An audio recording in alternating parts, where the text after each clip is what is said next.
Welcome, and today we're going to be looking at an inspector calls, and more particularly, how we can write about the dramatic devices used in the play.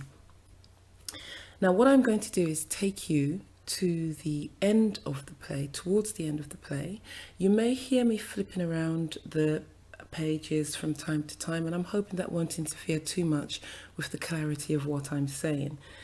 So, let's take a look at not too long after the inspector has left, but before Gerald arrives. And what we see with one of the stage directions for Eric is the phrase in brackets, cutting in. Now, we're more used at this point to seeing that stage direction for the inspector, and several times after the inspector began to do this with Sheila. This is the first occurrence where we see it for Eric.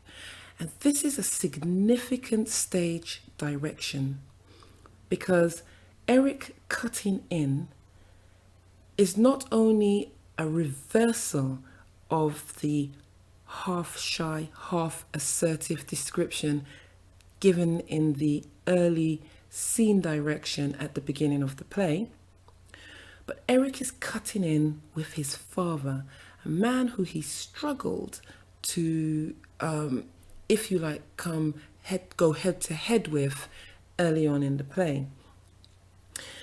And Eric cuts in to where his father is reminding them of when they sat down to dinner at that table.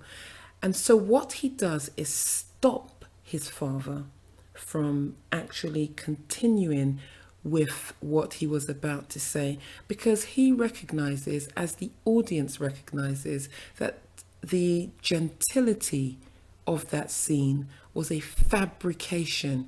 It was a charade and a flimsy cover of what the reality was to their family. And his words after the stage direction are, yes, and do you remember what you'd said to Gerald and me after dinner when you were feeling so pleased with yourself? Notice the accusation after cutting in that he says you, not me, not the rest of the table, but you. And again, if we are looking at reference and how we can use this stage direction and what happens afterwards, here is a clear indication that Eric recognized then that this celebration was not about Sheila and her nuptials, but actually it was about Mr. Burling and the forging together of business. So the stage direction here helps us to understand quite categorically that Eric, like Sheila, has evolved, he's changed, he's matured, but he's become aware in a sense that he can now recognize but say what was wrong with what he saw going on. If we take a look at another stage direction in the play, it is in Act 2.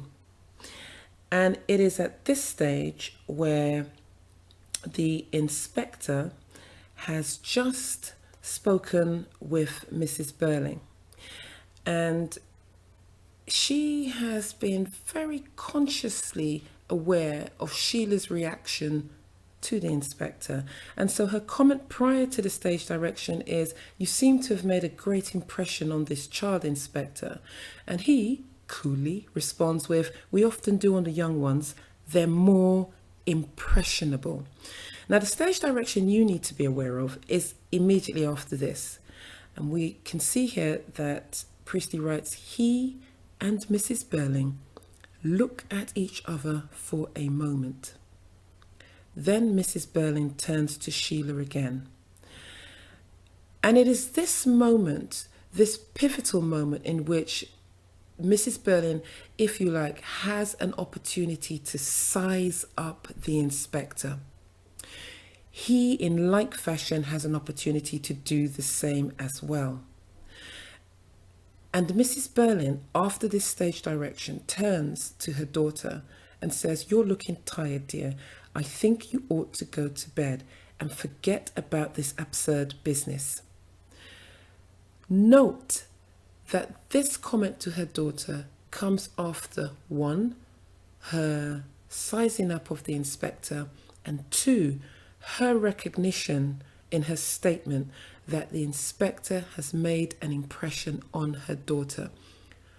This is a confirmation, the direction with her words before, a recognition almost that she does not have the same impact and control over her daughter that she recognizes the inspector has. And it is almost her way of protecting what she has had up until this point. But her way of protecting, to remove Sheila from the influence that she knows will change the way that Sheila behaves and thinks.